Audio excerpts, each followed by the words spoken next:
What we're going to work on today is setting up a meet in Hy-Tek Meet Manager. The most important thing with this is to have a system. Kind of go over what my system is here. I typically have I always have a template file for the season. I do high school, I do summer league, I do Winter USA. So I have different template files according to what season it is, basically. So right now there is in Meet Manager, so I'll have to close so I can get this file copied. I'll demonstrate what happens if you don't have it or when the file is open. So what I want to do is copy it. So everything in Meet Manager runs off of this database. So this database saves the swimmers, it saves the teams. Without it, you're pretty much dead in the water. This is what your backups will be, is a database file. So to further go into my system here, I set up different folders underneath, a file structure here that I use to help me stay organized. You're more than welcome to set up whatever works best for you. But as you can see, since it's open in the Meet Manager right now, I can't copy that file. So what we're going to do is quickly close Meet Manager, try again.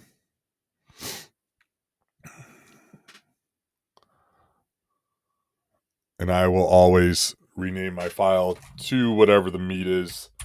So in this case, it's Napoleon Aquatic Club versus Defiance Area. Helps if I type, right?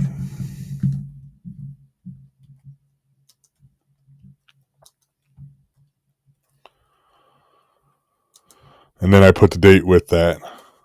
So I don't include the zero, but we go month, day, year.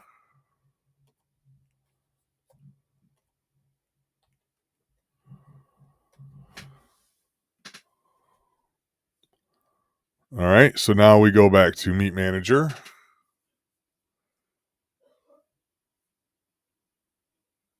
I'll reopen that.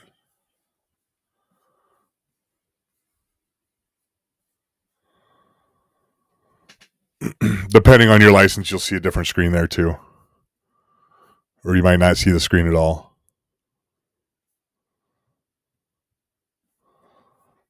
So we are going to open that database that we just created. And this is where it helps to know where your stuff is at.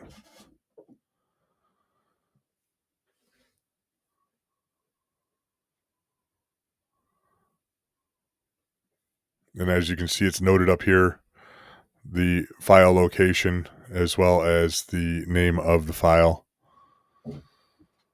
First thing we want to do is meet setup. Make sure we have the meet named correctly.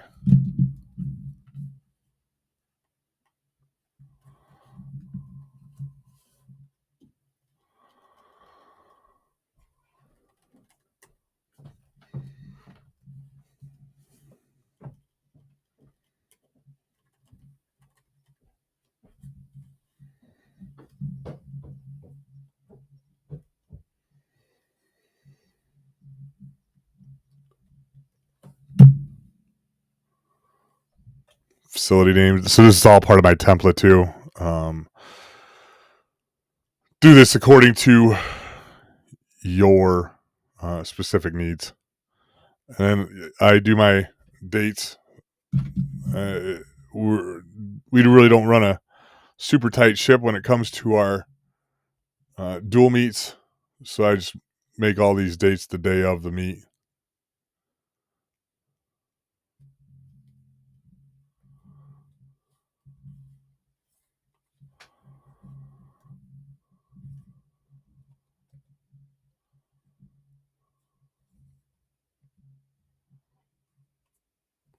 Struggling to find that 5 right now.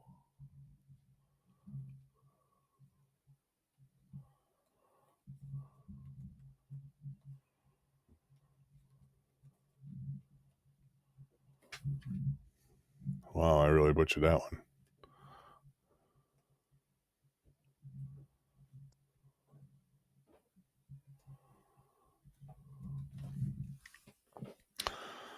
And then all of the rest of this fits what we need as well. So make sure your ID format, your class. This is age group. If you're running high school, you're going to pick high school. You have the different leagues that you'll participate in. So you have your Y and your masters. Meet type is going to be standard. This is just a dual meet. So it's only 2 teams. Course is yards. And then we click OK. So meet setup is done. Meet mobile publishing, we'll come back to that last. Seating preferences, we'll go over that once.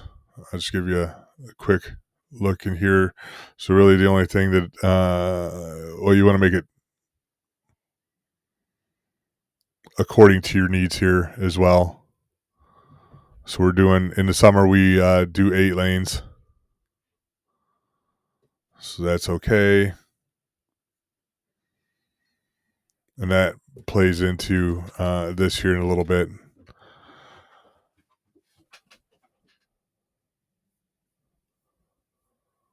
So we have scoring setup. We use the standard scoring setup. This is what we use for our league. And this can be modified according to whatever you need, however you're scoring to meet.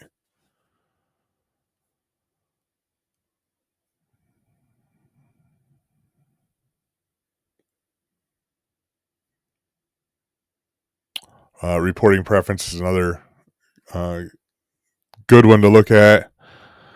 You can set these headers up to whatever you need. This is going to show up in your meet file or your heat sheet, psych sheet. These are your headers. That's going to go into that. Typically, I don't mess with too much of this. We'll get into logos and stuff for bigger meets. And then your printer option, this is going to be your default printer. This makes it really easy when you go to print, and I can show you that later. I don't have a default printer that I'm going to set up right now. The same thing for your label printer. You just click the print button instead of selecting the printer every time. We're just going to cancel there. It doesn't want to let me close it. Events. So this is the big reason for having a template file. That opened on my other screen. Let me pull that down here for you.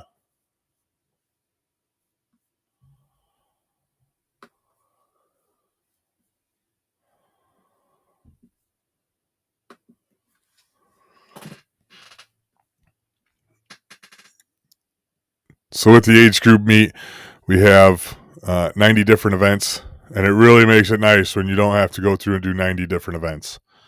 If you're just starting out, or if you're just creating your file from scratch, you're going to come in here. There's going to be a blank screen. You'll click add.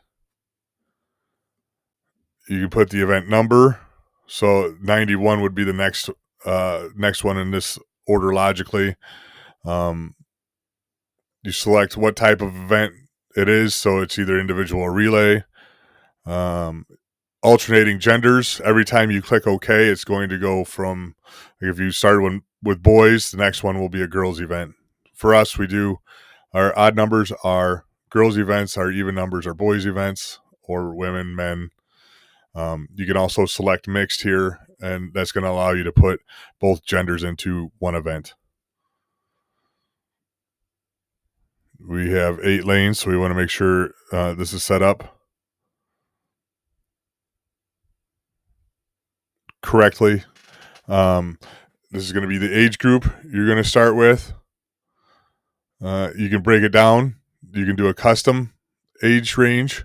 The custom allows you to put in a custom name, and then this will be the age range here. So if you're going to do 15 to 18 or 15 and over, that would be As you can see, some of our events here, the 13 and over, which I want to modify actually, now that I see that, just to match everything else. So 13 and over is really going to be 13 and 14 because we have a 15 and over. And you want to score the event, or you can select not to score the event. In order to edit, we'll go here, use highlight whatever event you want to edit, then you come up to the top and click edit.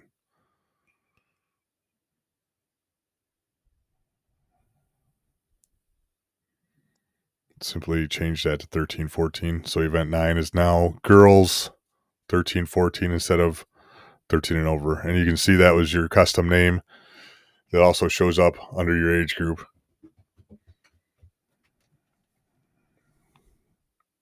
Everything looks good.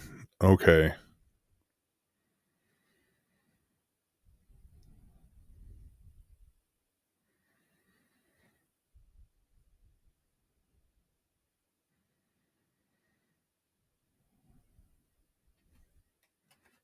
Let's remove that 15. We should be good to go. All right, so now that's 13 and 14-year-old event.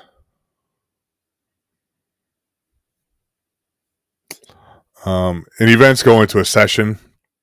So now that you have all your events entered, you come here to the session. And you see that that automatically changed over here. So whatever order you want the events to go in, this is your sessions. Under your session schedule, this is going to be the order of events. These are your events to choose from. As you can see, they're all highlighted, so that means they're all in the list to the right. And it's as simple as double-clicking, moves them over or moves them back. We'll just demonstrate with the last one here. So if I double-click event 90, it's already in the session. Okay, so we can also double-click over here, and that's going to remove it. So as you can see now, 90 is gone, and it's no longer highlighted. So we double click it and it moves it back, and we'll make sure that's in the right order. So 89 and then 90. It doesn't necessarily go in order, and then you can also move if you want to. Just drag and drop.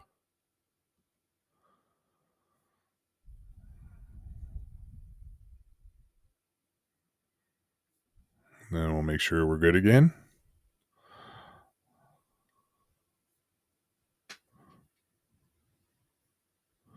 Where did 90 go?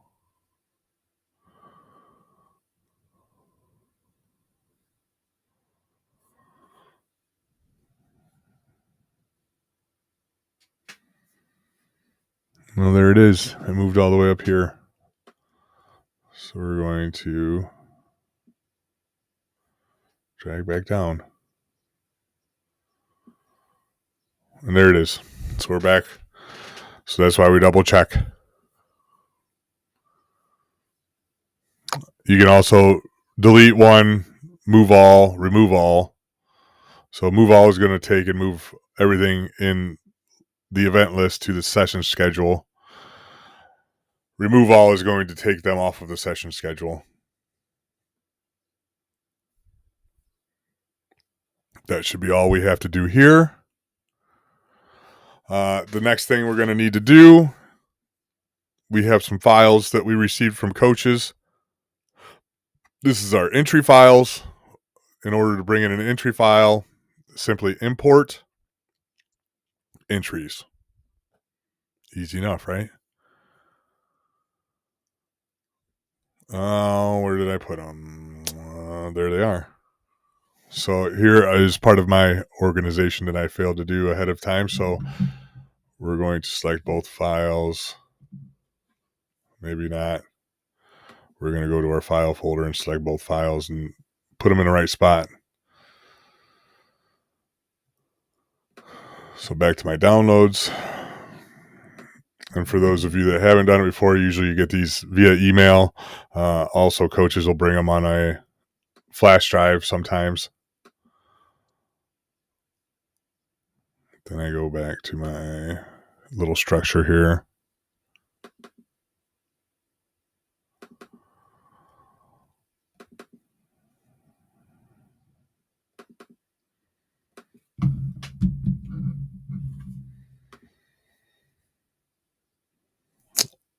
And if you click into these files, they come in two different varieties, the CL2 file and the HY3 file. So these are just file extensions for those that don't know. So you see how each file ends with the according type. If it was a PDF, then you're going to see the .pdf there.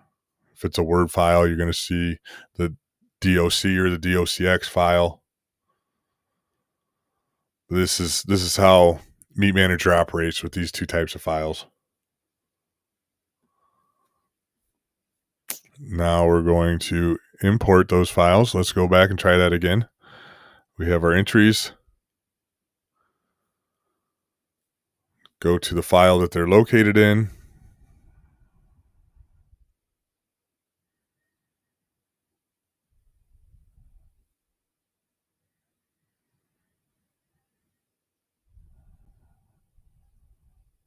We're going to double click the file, or you could have, I'll show you on the second one. The file selected included zip file. So it needs to unzip it. You can do this ahead of time, or the program will do it for you. Once you click OK, then it's going to open a temp folder where that file is stored. So you double click the days file, or it's the entry file. So as you can see, this is one of those two files that I selected. It doesn't want to use it's not looking for the CL2 for this. It's going to use the HY3. We can select that, highlight that, and click open, or you can double click it. So since I did it double click before, we'll import this time. We'll open this time. So it tells you which file you selected, the purpose of the file, who it's from. It was created today, is what it's saying. And then, and I believe this is just because I downloaded it today. I got the file last night. And the meat file name is Days at Knack. So that's whatever they named it when they created the file, which is really not too important. We're going to match on the event numbers. We're going to include entries with no time. There's some meets that will not allow you to enter swimmers with times, or there's time requirements. And we don't have any time trial events, so we don't want to import to a time trial right now. All right, as you look at the import file progress, you see there's one team that was imported, so there's only one team I'm going to look for later. There's 30 athletes, 94 entries, 12 relays, relay names, 48 different names, and then there's 0 exceptions. 0 exceptions is a good thing. That means there's no issues when the file was imported. We click OK to finish.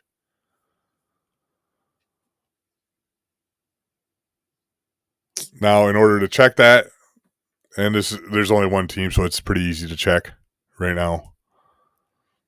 Bring up athletes, and we're going to see a list of athletes. So every one of these athletes has a corresponding list of events that they're eligible for. The ones highlighted in yellow are the events that they are entered in. If you can see that it's also checked under the SCL column. If you uncheck, it's going to remove them from that event, and they will not be eligible to be seeded. It also uses time here to seed them in their events. So you can see this individual is in event 22, event 48, 68, 78. This won't show relays. That's an additional screen we have to go to. So we close out of there. We look at relays.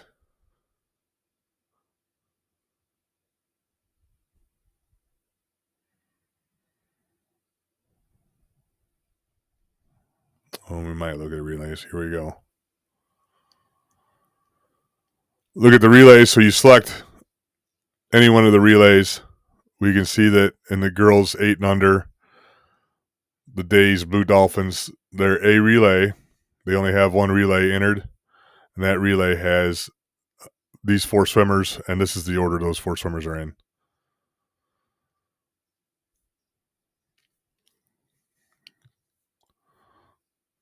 Close that window, and we'll go back to the import. So we're going to file import entries, and now we got to bring NAC in as well. So go to down. Oh, no, we don't go to downloads. Hold the phones. We're going to go back. It wasn't. Thought I was going to be slick. Thought I was going to go back to my original folder here. Go back to my file structure that I have set up. Entries. So we did days. Now we're going to do NAC. Same notification. Now we have NAC in that same temp folder. Double click.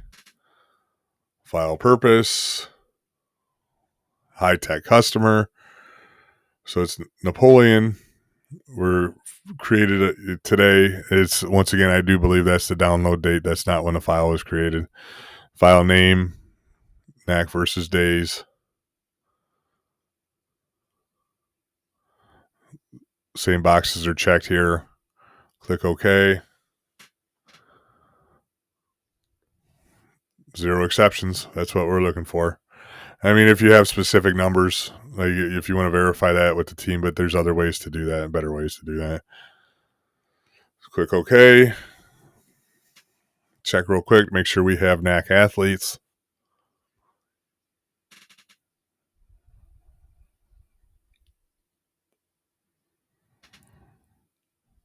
We do. We have NAC. And you can sort by whatever column you decide to choose in here. So we have NAC. Scroll back up.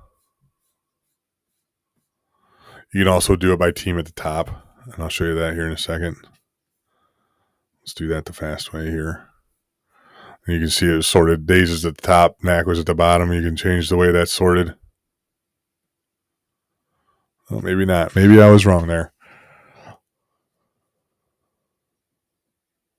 So I double clicked on one of the athletes and it opened up the window. So if we want to just see days, there's all the days athletes. If we want to sort by NAC, we can sort by NAC.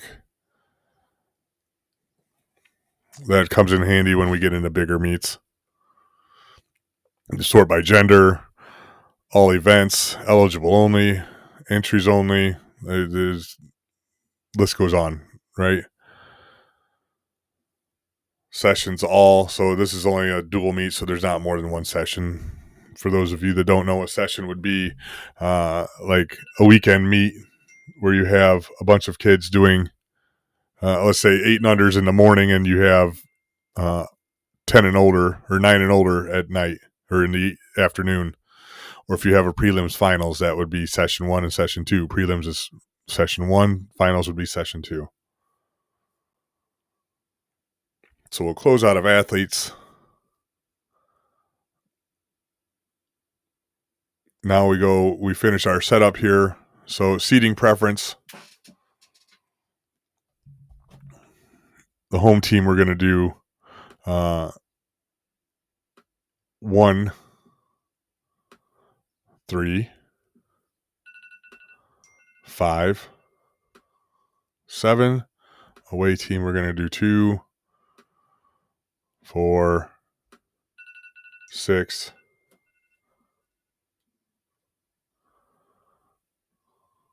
and 8.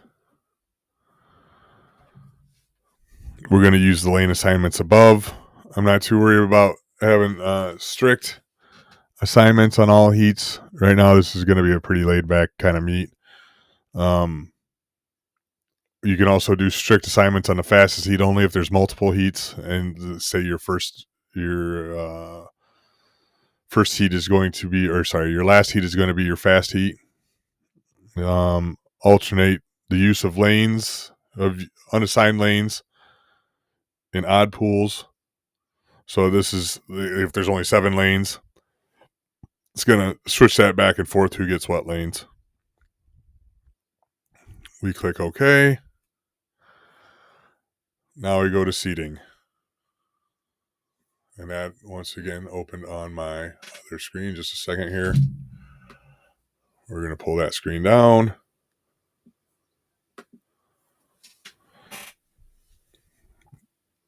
So we're going to seed all events. And after you seed it the first time, you might have changes the day of the meet. So somebody's coming in, a coach is coming in, hey, Tommy's sick today. You're going to have to scratch him from all his events. Not a problem.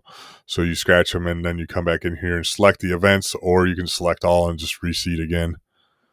So we're going to select all, and we're under session 1.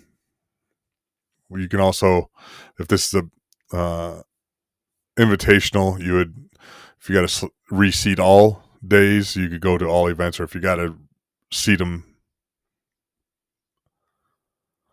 all for whatever reason, you come under all events and select all. We can do both here, or either or. So select all, highlights all of them, so you can see that all 90 events have been selected, and we start seeding.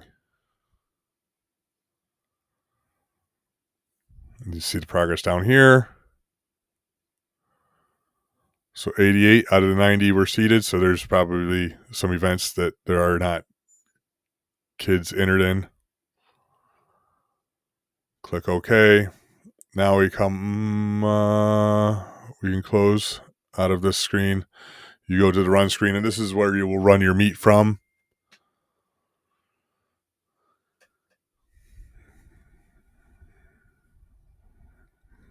I come in here, and so what I'll do, and I'm not going to spend time doing that now, but what I'll do is I'll go through every event, and if I can combine any events, I do that. I make a note then on the heat sheet when I send out the heat sheets. This is a place where you could also, or a time that you could identify some heats that you could mix. So instead of the girls 500, boys 500, it would be event 1 mixed. So it'd have girls and boys. But it looks like we have some pretty full heats, so we're not going to be doing that today.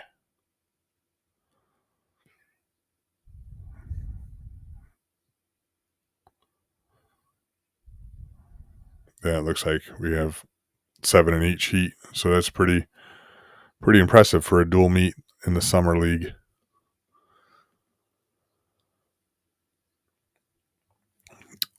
Then we can run reports. You can either run it from this screen, from the run screen, or from the main screen, and it's going to be the same report that I'm going to run.